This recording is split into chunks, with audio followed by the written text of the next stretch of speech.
Hello friends, मैं Aamir sir classes के साथ, जैसे कि आप जानते हैं, हम लोग कंटिन्यू विश्व भूगोल की श्रृंखला चला रहे हैं और जिसमें हम लोग ऑस्ट्रेलिया महाद्वीप लेके चलते हैं। तो आप मेरे साथ हम देखते हैं आगे हम टॉपिक जो हमें पढ़ना है। आज हमें पढ़ना है ऑस्ट्रेलिया की नदियाँ और नदियों के बारे में जाने। मैं यहाँ पे बता दूँ, ऑस्ट्रेलिया में ज़्यादा नदी नहीं है, 3 या 4 ही रिवर्स है इंपोर्टेंट है, लेकिन उससे भी ज़्यादा इंपोर्टेंट सिर्फ 2 नदियाँ हैं जिनके हर बार एग्जाम में जो क्वेश्चन पूछे जाते हैं वही पढ़ेंगे। नदियाँ हैं ऐसे बहुत सारी, लेकिन हमें एग्जाम में वही जानना है जो एग्जाम पॉइंट ऑफ व्यू से इंपॉर्टेंट है। जितना एग्जाम के हिसाब से ज़्यादा ज़रूरी है वही हम जानेंगे। तो आओ मैं स्टार्ट करता हूँ। आओ मैं आपके साथ यहाँ पे डिस्कस करने जा रहा हूँ नदियों के बारे में। मैं एक्चुअल स्थिति बता दूँ, यहाँ पे जो मैंने बना के रखा है ये आपकी जो नदी है ये आपकी ये वाली विक्टोरिया नदी है, विक्टोरिया नदी। और ये आपकी जाके गिरती कहाँ पे? बोनापार्ड की खाड़ी में। कहाँ से कहाँ जाके गिरेगी? बोनापार्ड की खाड़ी में। तो विक्टोरिया नदी जो है बोनापार्ड की खाड़ी में जाके गिरती है। और ये किस भाग पे बहती है? वाला भाग कौन सा कहलाता है? मैं पहले मैप पे बता चुका हूँ, उत्तरी ऑस्ट्रेलिया। क्या है? उत्तरी ऑस्ट्रेलिया में ये बहती है, बोनापार्ड की खाड़ी में जाके गिरती है। तो देखिए मैंने पहले ही बता चुका था, बोनापार्ड आपका यहाँ पे क्या है? सॉरी मतलब विक्टोरिया आपका क्या है? यहाँ पे स्टेट है। राज्य के बारे में पहले चर्चा कर चुका हूँ जब मैंने आपको पॉलिटिकल मैप पढ़ा रहा था। तो यहाँ बता चुका था कि ये क्या है आपका विक्टोरिया राज्य है। और यहाँ पे एक मैंने आपको डिजर्ट बताया इससे पहले वाले लेक्चर में, मैं आपको डिस्कस कर चुका हूँ मरुस्थल रेगिस्तान के बारे में, ग्रेट विक्टोरिया।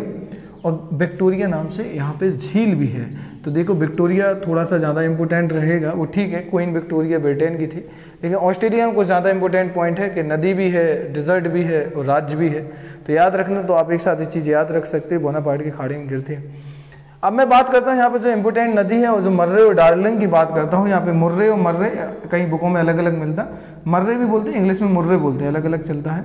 तो ये देखिए यहाँ आपको मैं चर्चा कर चुका था कि इस वाले भाग पे आप देखोगे, यहाँ पूरा यहाँ पे किनारे पे इस प्रकार से ऐसे करके आप देखोगे तो यहाँ पे एक मैंने आपको रेंज बताई थी, और जो विश्व की 3rd नंबर की लार्जेस्ट रेंज है और जिसका नाम बताया था ग्रेट डिवाइडिंग रेंज या ग्रेट डिवाइडिंग श्रेणी। तो ग्रेट डिवाइडिंग श्रेणी के बारे में मैंने आपसे चर्चा की थी। तो उन्हीं से निकलती है मतलब कि आपकी डार्लिंग। तो पहले मैं बात करूं, चर्चा करूं तो ये हो जाएगा, थोड़ा सा मैं डार्लिंग के बारे में यहीं पे बता देता। एक नदी और ग्रेट डिवाइडिंग। तो डार्लिंग नदी निकलती कहाँ से? उद्गम स्थान क्या है? तो आप यहाँ लिख लीजिए, हेडिंग डाल लीजिएगा डार्लिंग नदी। मैं लिख नहीं रहा, ये आप लिख लीजिएगा, मैं बोलता जा रहा। आप हेडिंग डालना डार्लिंग नदी, और डार्लिंग नदी डालने के बाद फिर आप लिखोगे कि एक इसकी सहायक नदी है मुर्म ब्रिज। तो मुर्म ब्रिज इसकी क्या है? इसकी ट्रिब्यूटरी है, सहायक नदी है। ये दोनों कहाँ से निकलती है? ये आगे जाके मिल जाती है यहाँ पे, और यहाँ से इसका जो नाम होता है वो डार्लिंग पड़ता है। तो डार्लिंग का निकलने का पॉइंट क्या है? ग्रेट डिवाइडिंग रेंज से ये निकलती है नदी, ठीक है। आगे जाके यहाँ पे एक मैदान है, ये वाला जो मैदान है पूरा मतलब कि आपके डाउन्स के मैदान कहलाते हैं, और डाउन्स के मैदान में जाके मर्रे के साथ मिल जाती है। तो इसलिए इसका नाम यहाँ से पड़ता है मर्रे और डार्लिंग। क्या नाम पड़ेगा? मर्रे और डार्लिंग। तो ये दोनों नाम पड़ जाते हैं। और गिरती कहाँ जाके? तो मर्रे और डार्लिंग दोनों जाके जब गिरती है तो ये इनकाउंटर खाड़ी में। तो ये लिख लेना है यहाँ पे, इसका उद्गम यहाँ पे देखो मैं लिख देता, उद्गम आप लिखोगे डिवाइडिंग रेंज, डिवाइडिंग श्रेणी, ये लिख लीजिए। ये हर बार मैं आपको बता चुका इस प्रकार से पढ़ने का तरीका, डिवाइडिंग श्रेणी। और ये इसका फॉलिंग पॉइंट मतलब गिरना कहाँ पे गिरेगी? इनकाउंटर खाड़ी, इनकाउंटर खाड़ी। तो जो मैं खाड़ी पढ़ा चुका था, स्पेंसर और इनकाउंटर खाड़ी, जहाँ पे ग्रेट ऑस्ट्रेलियन बाइट है उसका हिस्सा है और नीचे दक्षिणी महासागर है, तो वहाँ पे जाके गिरेगी। तो ये डार्लिंग है। अब इसके बाद मैं करूँ बात कि मर्रे की। तो मर्रे जो निकलती है, तो यहाँ पे मैंने एक आपको पर्वत श्रेणी जो बताई थी, सबसे ऊंची पर्वत श्रेणी है। तो पहले तो ये देखो ये किन किन राज्यों में होकर के बहती है। तो देखो इसका फ्लो देखो कि कितने राज्यों में फैलाव है या बहना इसका, तो कितने राज्यों में जाती है। राज्यों की बात करूँ कि राज्यों में कितने राज्यों में बहती है, मतलब कि ये पानी लेकर के जाती है, कितने राज्यों से निकलती। तो ये वाला हिस्सा आपका कहलाएगा क्वींसलैंड और ये आपका कहलाएगा न्यू साउथ वेल्स। तो क्वींसलैंड और प्लस न्यू साउथ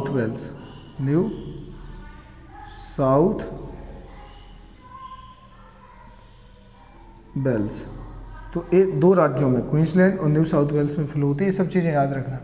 अब मैं बात करूं अगर आपकी मर्रे की, तो ये आपके यहाँ पे मैंने एक माउंटेन बताया था इस प्रकार से। यहाँ पे एक माउंटेन है जो ऑस्ट्रेलिया का सबसे ऊंचा पर्वत है, कोइस्को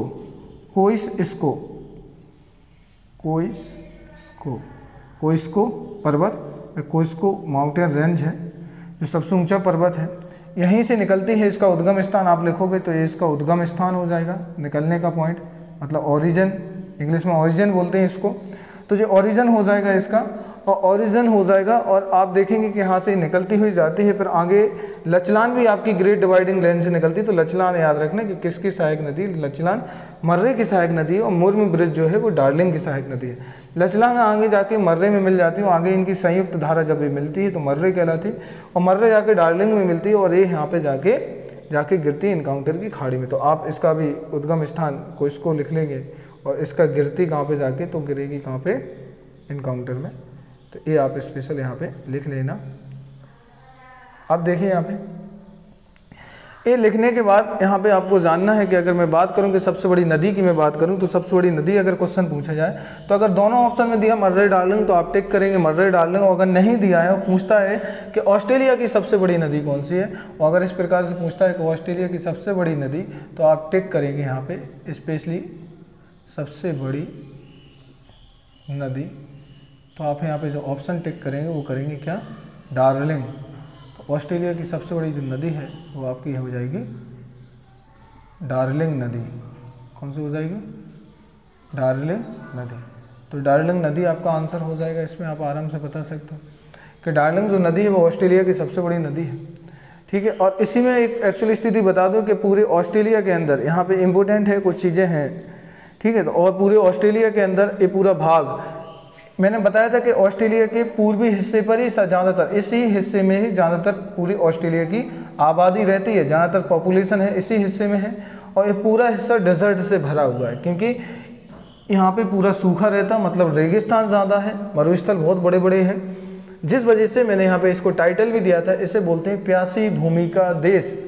क्या बोलते हैं, प्यासी, एक टाइटल मैंने स्टार्टिंग पढ़ाया था, महाद्वीप को क्या कहते हैं, प्यासी भूमि का महाद्वीप या प्यासी भूमि का देश, क्योंकि ये पूरा का पूरा किस प्रकार से है, पूरा का पूरा खाली डला हुआ है इस तरफ। तो इसलिए यहाँ पे डिजर्ट हमने देखे थे इससे पहले, ग्रेट गिब्सन था, मतलब सिम्पसन था और विक्टोरिया था, है आपके सैंडी एंडी वगैरह थे, इतने सारे स्टुअर्ट वगैरह पूरे हमने यहाँ के डिजर्ट जाने थे, मरुस्थल।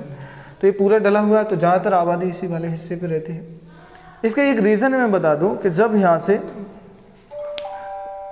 से पवने आती हैं, पछुआ पवने आती हैं, वेस्टर्न विंड्स आती हैं, तो इसकी हाइट अब कौन सी रेंज है, इसके जो पूर्वी हिस्से पे ग्रेट डिवाइडिंग रेंज, इनसे जो वायु आती है, जो पवने आती है वो इनसे टकराती हैं, और टकरा करके इसी वाले हिस्से पे क्या करती है, पर्वतीय वर्षा करती है, माउंटेन रेनफॉल करती हैं, और माउंटेन रेनफॉल करते हुए इसी वाले हिस्से पे पानी पूरा गिराएंगे। अब यहीं से ये नदियाँ निकली जिसमें अच्छी खासी मात्रा में मीठा पानी मिलता है इन्हीं नदियों में, और यहीं तक लिमिट है। और यहाँ पे वो जब बारिश करवा देती है इस वाले पूरे पोर्शन पे, और जब वो पवने उन पर्वत को पार करके आती हैं तो ऊपर क्या अवस्था, वो पवने क्या हो जाती है, खाली, मतलब कि उनके वो गर्म पवने बचती हैं, मतलब उनके साथ कोई पानी नहीं रहता, और यहाँ पे वो धूल भरी हवाएं चलती हैं, मतलब कि रेगिस्तान, जिससे कि यहाँ पे ज़्यादा से ज़्यादा मात्रा में रेगिस्तान का क्या हुआ, निर्माण हुआ है।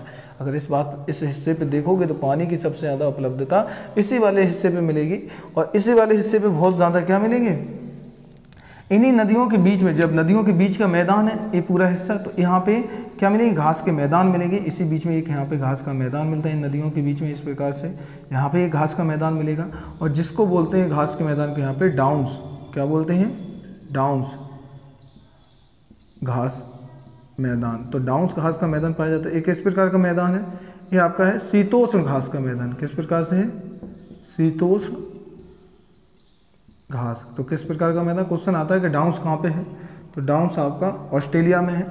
किस ऑस्ट्रेलिया में है, तो आपका पूर्वी ऑस्ट्रेलिया वाले हिस्से पे है। तो डाउन्स याद रखना।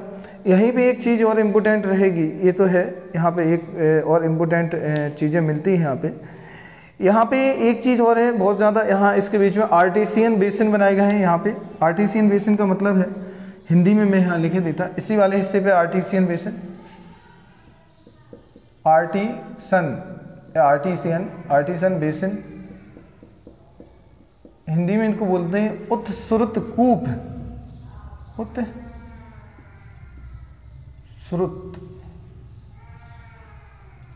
कूप, मतलब कि कुएं बनाए गए हैं यहाँ पे बहुत बड़े बड़े, क्या तेल के कुएं हैं, तेल के कुएं, यहाँ पे अच्छी खासी मात्रा तेल के कुएं हैं।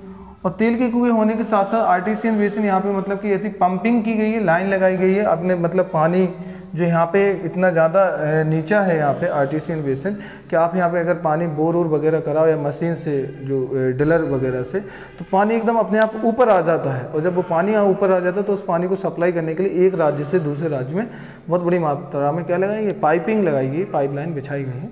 तो उसी हिस्से को बोलते हैं आर्टिसियन बेसिन। तो ये वाले हिस्से पर आर्टिसियन बेसिन उत्सुरुत कूप पाए जाते हैं। इस मात्रा में यहाँ पे बहुत अच्छी मात्रा में क्या होता है, यहाँ पे बहुत अच्छा प्रोडक्शन होता है, उत्पादन होता है गेहूं का। मैंने बताया था कि जिस हिस्से पे शीतोष्ण घास के मैदान मिलेंगे वहाँ पे क्या गेहूं, मक्का, ज्वार और बाजरा, ये चीज़ें बहुत अच्छी मात्रा में उत्पादित होंगी। वहाँ पे इनका प्रोडक्शन जो मिलेगा, प्रोडक्शन बहुत अच्छी खासी मात्रा में मिलता है, इन सब चीज़ों का प्रोडक्शन मिलता है। यहीं पे आप बात करूँ, मैं इसके उत्तरी हिस्से पे बात करूँ, यहाँ पे एक जगह पाई जाती है और जिसका नाम है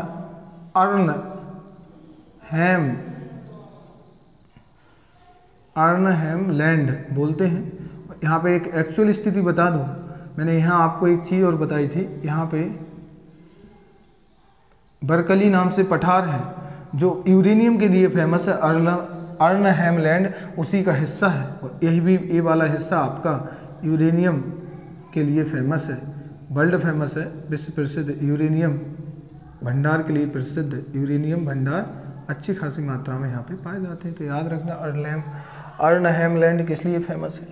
और विश्व में मैं एक चीज़ और बात करूँ, आपने देखा होगा पहले हमारे इंडिया में, भारत में कितने ज़्यादा बहुत सारी मात्रा में यहाँ पे यूकेलिप्टस के पेड़ जो मिला करते थे। खासकर आप उत्तर प्रदेश या वाले रोड से जाओगे आप, या उत्तर प्रदेश में जैसे हम लोग स्पेशल मैं बात कर रहा हूँ झांसी टू कानपुर की बात करूँ मैं, या फिर इस रोड से जाते थे या फिर और भी जगह पे जाते थे, जब ट्रैवल करते थे, चाहे वो आपका बस से हो या आपका कार के द्वारा हो, तो रोड पर किनारे किनारे देखोगे बहुत सारी मात्रा यूकेलिप्टस के पेड़ लगे रहते थे। लेकिन अब वो नहीं है, इनकी ज़्यादातर भारत से इनकी कटाई कर दी गई, इनको काट दिया गया है। उसका रीज़न है क्योंकि ये ज़्यादा से ज़्यादा मात्रा में पानी का क्या करते हैं, पानी की इन्हें मतलब ज़्यादा ज़रूरत होती है कंपेयर टू अदर ट्री के, जो अदर पेड़ हैं उनके कंपेयर में इसको पानी की मात्रा ज़्यादा चाहिए। अगर मैं बात करूँ, अगर एक नीम का पेड़ है या शीशम का पेड़ है, तो उसको अगर मान लो एक दिन के में अगर 10 लीटर की ज़रूरत पड़ रही है, तो ये उसका 9 गुना मतलब कि 8 गुना लेगा, 80 से 90 लीटर पानी ले लेता है। इसलिए भारत से इन पेड़ों को काटा गया। और मैं बता दूं कि सबसे ज़्यादा यूकेलिप्टस के पेड़ इसी वाले हिस्से पे मिलेंगे, क्योंकि उत्सुरुत कूप होने के कारण पानी ऊपर बहुत ज़्यादा मिलता है यहाँ पे, क्योंकि पानी इतनी ज़्यादा मात्रा में है ये मर्रे और डार्लिंग नदी में कि अच्छी खासी मात्रा पानी की वजह से यहाँ पे क्या मिलेंगे, तो बहुत अच्छी खासी मात्रा में यहाँ क्या मिलेंगे, यूकेलिप्टस के पेड़ मिलेंगे। यूकेलिप्टस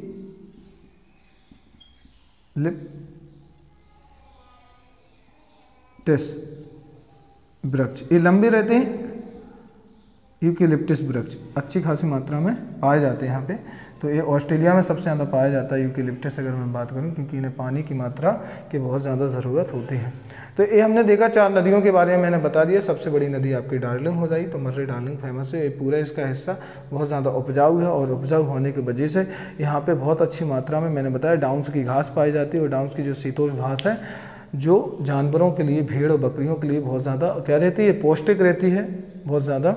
इसमें आहार वगैरह जो रहते हैं, यहाँ पे पोषक तत्व रहते हैं, जिससे कि जो जानवर रहते हैं यहाँ पे वो अच्छे खासे हष्ट-पुष्ट हो जाते हैं, जिससे कि क्या मिलता है, अच्छी खासी मात्रा में दुग्ध का उत्पादन। और आपका क्या भेड़ जैसे स्पेशल रहती है, यहाँ पे मैरिनो भेड़ पाली जाती है। मैं बता दूं वर्ल्ड में अगर ये दुग्ध उत्पादन में बात करूं, एनिमल हस्बेंड्री में या दुग्ध उत्पादन में, तो आपके तीसरे नंबर पे आता है ऑस्ट्रेलिया। तो इम्पोर्टेंट हो जाता है ये सब चीज़ें।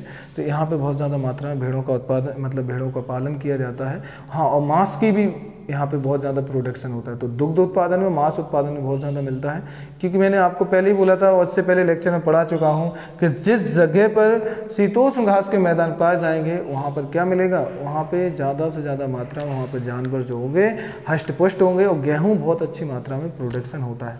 तो ये रहा आज का हमारा टॉपिक ही कंप्लीट है। अभी जो हमने पढ़ा था वो हमने पढ़ लिया आपका किसके बारे में, ऑस्ट्रेलिया की मतलब की नदियाँ, रिवर्स जाना, और जिसमें हमें जानना था विक्टोरिया नदी और आपकी डार्लिंग, मर्रे, इतनी इंपॉर्टेंट है। लचलान इसकी ट्रिब्यूटरी है, मुर्मे ब्रिज भी इसकी ट्रिब्यूटरी। नदियाँ और सारी हैं, लेकिन हमें एग्जाम के हिसाब से जितना हमें जानना वो हमने जान लिया।